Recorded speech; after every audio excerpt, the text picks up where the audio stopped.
নমস্কার বন্ধুগণ, আজকের এই সাপ্তাহিক কারেন্ট অ্যাফেয়ার্সের ক্লাসে তোমাদের প্রত্যেককেই স্বাগত জানাই।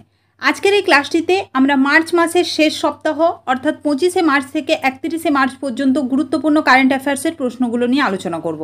তো আজকের ক্লাসটা আপকামিং সমস্ত পরীক্ষার জন্য ভীষণ ইম্পর্ট্যান্ট একটি ক্লাস। অবশ্যই প্রত্যেকে শেষ পর্যন্ত ক্লাসটির সঙ্গে যুক্ত থাকবে। দেখো, এখানে প্রথম প্রশ্ন রয়েছে, সম্প্রতি কবে বিশ্ব যক্ষ্মা দিবস পালিত হলো? বিশ্ব যক্ষ্মা দিবস বা ওয়ার্ল্ড টিবি ডে বা যেটাকে বলা হয় ওয়ার্ল্ড টিউবারকুলোসিস ডে, সম্প্রতি বিশ্ব যক্ষ্মা দিবস পালিত হলো 24শে মার্চ। এটা ইম্পর্ট্যান্ট, মনে রাখবে। এই বছর অর্থাৎ 2024 সালে ওয়ার্ল্ড টিবি ডের থিম কি রাখা হয়েছিল? Yes, we can end TB, এটা এই বছরের থিম রাখা হয়েছিল। পরের প্রশ্ন এখানে দেখো কি রয়েছে, সম্প্রতি আয়ারল্যান্ডের নতুন মুখ্যমন্ত্রী কে হলেন? ইম্পর্ট্যান্ট একটি প্রশ্ন। তো সম্প্রতি দেখো, আয়ারল্যান্ডের নতুন মুখ্যমন্ত্রী হলেন সাইমন হ্যারিস। ঠিক আছে, সাইমন হ্যারিস, যিনি আয়ারল্যান্ডের সব থেকে কম বয়সে মুখ্যমন্ত্রী হিসেবে শপথ গ্রহণ করলেন সাইমন হ্যারিস। ওনার বয়স হচ্ছে মাত্র 37 বছর। পরবর্তী প্রশ্ন দেখো, সম্প্রতি ভারতীয় ব্যাংক সংঘ, যেটাকে বলা হয় ইন্ডিয়ান ব্যাংক অ্যাসোসিয়েশন বা আইবিএ, এই আইবিএ এর নতুন অধ্যক্ষ কাকে নিয়োগ করা হলো? তো আইবিএ বা ইন্ডিয়ান ব্যাংক অ্যাসোসিয়েশনের নতুন অধ্যক্ষ হিসেবে নিযুক্ত হলেন এন.ভি. রাও। অপশন বি হয়ে যাবে সঠিক উত্তর। আচ্ছা, এখানে দেখো একটা তোমরা মনে রাখবে, এম.ভি. রাও যিনি রয়েছেন তিনি বর্তমানে হচ্ছে সেন্ট্রাল ব্যাংক অফ ইন্ডিয়ার এমডি এবং সিও রয়েছেন। এই যে ইন্ডিয়ান ব্যাংক অ্যাসোসিয়েশন বা ভারতীয় ব্যাংক সংঘ রয়েছে, এটা যে সমস্ত আমাদের পাবলিক সেক্টরের ইম্পর্ট্যান্ট যে ব্যাংকগুলো রয়েছে সেইগুলোর কোনো এমডি বা সিওকেই এর অধ্যক্ষ নিয়োগ করে থাকেন। তো বর্তমানে সেন্ট্রাল ব্যাংক অফ ইন্ডিয়ার এমডি এবং সিও রয়েছেন এম.ভি. রাও। তো ওনাকে সম্প্রতি ইন্ডিয়ান ব্যাংক অ্যাসোসিয়েশনের প্রেসিডেন্ট বা অধ্যক্ষ নিয়োগ করা হয়েছে। ঠিক আছে, এবার আমরা দেখব ইন্ডিয়ান ব্যাংক অ্যাসোসিয়েশন কবে স্থাপিত হয়। এটা স্থাপিত হয় 1946 সালে এবং মনে রাখবে আইবিএ বা ইন্ডিয়ান ব্যাংক অ্যাসোসিয়েশনের সদর দপ্তর অবস্থিত হচ্ছে মুম্বাইয়ে। পরবর্তী প্রশ্ন এখানে দেখো কি রয়েছে, সম্প্রতি বিশ্ব থিয়েটার দিবস কবে পালন করা হলো? ইম্পর্টেন্ট প্রশ্ন। সম্প্রতি বিশ্ব থিয়েটার দিবস সেটা পালিত হলো 27শে মার্চ। নেক্সট দেখো, সম্প্রতি নির্বাচন কমিশন বা ইলেকশন কমিশন প্রতিবন্ধী ও বয়স্কদের জন্য কোন অ্যাপ লঞ্চ করলো? সামনে আমাদের লোকসভা ভোট রয়েছে। এই আসন্ন লোকসভা ভোটের জন্য নির্বাচন কমিশন প্রতিবন্ধী এবং বয়স্কদের জন্য একটা অ্যাপ লঞ্চ করলো, যে অ্যাপটার নাম হচ্ছে সক্ষম অ্যাপ।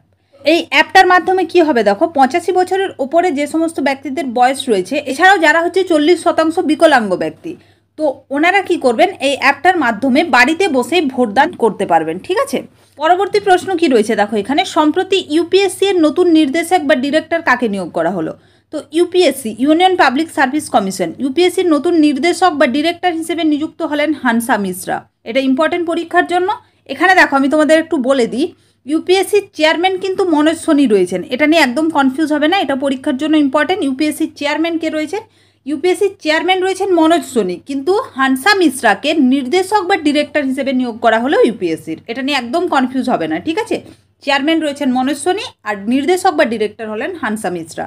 ইউপিএসসি গঠিত হয় 1926 সালে। এর সদর দপ্তর রয়েছে নিউ দিল্লিতে।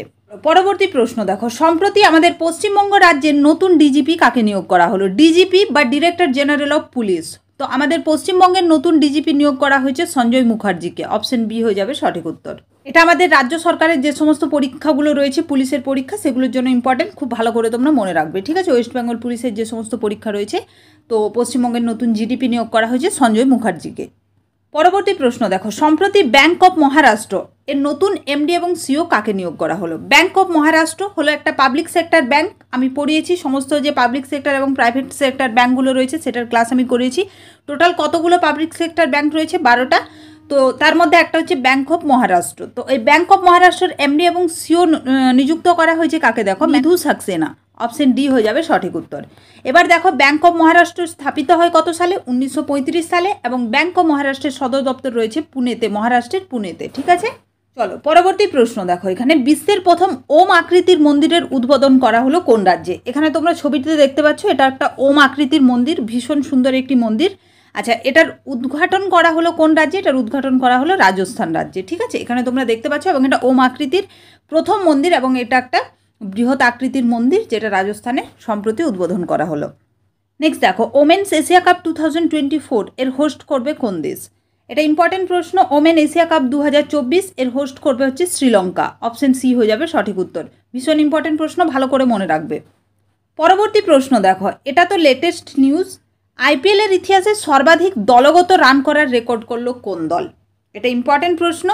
তো আইপিএল এর ইতিহাসে সর্বাধিক দলগত রান করলো সানরাইজার্স হায়দ্রাবাদ। তারা টোটাল যে রানটা করেছিল সেটা হচ্ছে 277 রান। যেটা অনুষ্ঠিত হয়েছিল ম্যাচটা হচ্ছে এই রিসেন্ট 27 মার্চ, ঠিক আছে। যে ম্যাচটা হয়েছিল মুম্বাইয়ের বিরুদ্ধে, হায়দ্রাবাদ এবং মুম্বাইয়ের মধ্যে হয়েছিল, যেটা রাজীব গান্ধী স্টেডিয়াম হয়েছিল হায়দ্রাবাদ তেলেঙ্গানাতে। তো এগুলো ইম্পর্টেন্ট, আমি বলে দিলাম, এগুলো ভালো করে মনে রাখবে। চলো নেক্সট দেখো, ন্যাশনাল ডিজাস্টার রেসপন্স ফোর্স যেটাকে বলা হয় এনডিআরএফ এর ডিরেক্টর জেনারেল পদে কে নিযুক্ত হলেন? তো এনডিআরএফ এর নতুন ডিরেক্টর জেনারেল হিসেবে নিযুক্ত হলেন পীযূষ আনন্দ। অপশন ডি হয়ে যাবে সঠিক উত্তর। পরবর্তী প্রশ্ন দেখো, গাম্বিয়া দেশে ভারতের হাই কমিশনার হিসেবে কে নিযুক্ত হলেন? তো গাম্বিয়া দেশে ভারতের হাই কমিশনার হিসেবে নিযুক্ত হলেন ডিঙ্কর আস্থানা। নেক্সট দেখো রয়েছে আর্মি কমান্ডার্স কনফারেন্স 2024 কোথায় অনুষ্ঠিত হলো? এটা ইম্পর্টেন্ট প্রশ্ন একটা। তো এটা দেখো সমস্ত পরীক্ষার জন্য ইম্পর্টেন্ট, আপকামিং যে সমস্ত পরীক্ষাগুলো রয়েছে। তো এটা যেটা অনুষ্ঠিত হলো, এটা অনুষ্ঠিত হচ্ছে নিউ দিল্লিতে। অপশন সি হয়ে যাবে সঠিক উত্তর, যেটা হচ্ছে আর্মি কমান্ডার্স কনফারেন্স 2024। নেক্সট দেখো, লুইস মন্টেনিগ্রো কোন দেশের নতুন প্রধানমন্ত্রী হিসেবে নিযুক্ত হলেন? এটা ইম্পর্টেন্ট প্রশ্ন। তো সম্প্রতি হচ্ছে পর্তুগালের নতুন প্রধানমন্ত্রী হিসেবে নিযুক্ত হলেন লুইস মন্টেনিগ্রো। দেখো সম্প্রতি বিভিন্ন দেশের প্রধানমন্ত্রী পদে কিন্তু প্রচুর নিযুক্তি হচ্ছে, এগুলো কিন্তু সমস্ত পরীক্ষার পার্সপেক্টিভে ইম্পর্টেন্ট। এবং বিভিন্ন দেশের যে নতুন নতুন প্রধানমন্ত্রী নিয়োগ হয়েছে এগুলোর একটা আলাদা করে ক্লাস আমি তোমাদের করাবো, বা শর্টসে যদি হয়তো আমি সেটা কিন্তু কভার করে দেবো, ঠিক আছে। নেক্সট দেখো এখানে কি রয়েছে, ন্যাশনাল ইনভেস্টিগেশন এজেন্সি যেটাকে বলা হচ্ছে এনআইএ এর ডিরেক্টর জেনারেল পদে কাকে নিয়োগ করা হলো? তো ন্যাশনাল ইনভেস্টিগেশন এজেন্সি এর ডিরেক্টর জেনারেল পদে নিযুক্ত হলেন সম্প্রতি সদানন্দ বসন্ত দাতে। অপশন ডি হয়ে যাবে সঠিক উত্তর। এবার আমরা দেখে নেব যে এনআইএ বা ন্যাশনাল ইনভেস্টিগেশন এজেন্সি এটা কবে প্রতিষ্ঠিত হয়। এটা প্রতিষ্ঠিত হয় 2009 সালে এবং এর সদর দপ্তর অবস্থিত হচ্ছে নিউ দিল্লিতে। পরবর্তী প্রশ্ন দেখো এখানে কি রয়েছে, নাইজারে ভারতের পরবর্তী রাষ্ট্রদূত হিসেবে কাকে নিয়োগ করা হলো? তো এটাও ইম্পর্টেন্ট, এটা মনে রাখবে, সীতারাম মিনাকে সম্প্রতি নাইজারে ভারতের পরবর্তী রাষ্ট্রদূত হিসেবে নিয়োগ করা হয়েছে। পরবর্তী প্রশ্ন দেখো, এভারেডি ব্যাটারি কোম্পানির ব্র্যান্ড অ্যাম্বাসেডর কাকে নিয়োগ করা হলো? ইম্পর্টেন্ট প্রশ্ন সমস্ত পরীক্ষার জন্য। এভারেডি আমরা জানি একটা ব্যাটারির কোম্পানি, তো এই কোম্পানির ব্র্যান্ড অ্যাম্বাসেডর সম্প্রতি নিযুক্ত করা হয়েছে নীরজ চোপড়াকে। নীরজ চোপড়াকে আশা করছি প্রত্যেকেই জানো, তো ওনাকে সম্প্রতি এভারেডি ব্যাটারি কোম্পানির ব্র্যান্ড অ্যাম্বাসেডর নিয়োগ করা হয়েছে। নেক্সট দেখো, ভারতের কোন রাজ্যে প্রথম ওয়াটার রিসোর্স ড্যাশবোর্ড লঞ্চ করা হলো? তো সম্প্রতি ভারতের রাজস্থান রাজ্যটিতে, ঠিক আছে। অপশন সি হয়ে যাবে সঠিক উত্তর, ভারতের রাজস্থান রাজ্যে সম্প্রতি ওয়াটার রিসোর্স ড্যাশবোর্ড লঞ্চ করা হলো। পরবর্তী প্রশ্ন দেখো, ভারতীয় বায়ুসেনা সম্প্রতি কোথায় গগন শক্তি 2024 অনুশীলন অনুষ্ঠিত করতে চলেছে বা করবে? তো ইন্ডিয়ান এয়ারফোর্স যেটা, সেটা হচ্ছে গগন শক্তি 2024 অনুশীলন অনুষ্ঠিত করবে কোথায়? এটা করবে হচ্ছে জয়সলমীরে, ঠিক আছে। আচ্ছা, জয়সলমীরটা কোন রাজ্যে অবস্থিত এটা তোমরা প্রত্যেকে কমেন্ট করে জানাবে, জয়সলমীর কোথায় অবস্থিত। তো এগুলোই ছিল মার্চ মাসের শেষ সপ্তাহের কারেন্ট অ্যাফেয়ার্সের কয়েকটি খুবই গুরুত্বপূর্ণ প্রশ্ন। এবার সামনের সপ্তাহে আমি পুরো মার্চ মাসের মান্থলি কারেন্ট অ্যাফেয়ার্সের যে ক্লাস সেটা তোমাদের করিয়ে দেবো। সেখানে পুরো মার্চ মাসের একদম মান্থলি বিস্তারিতভাবে ক্লাস তোমরা কারেন্ট অ্যাফেয়ার্সের পেয়ে যাবে।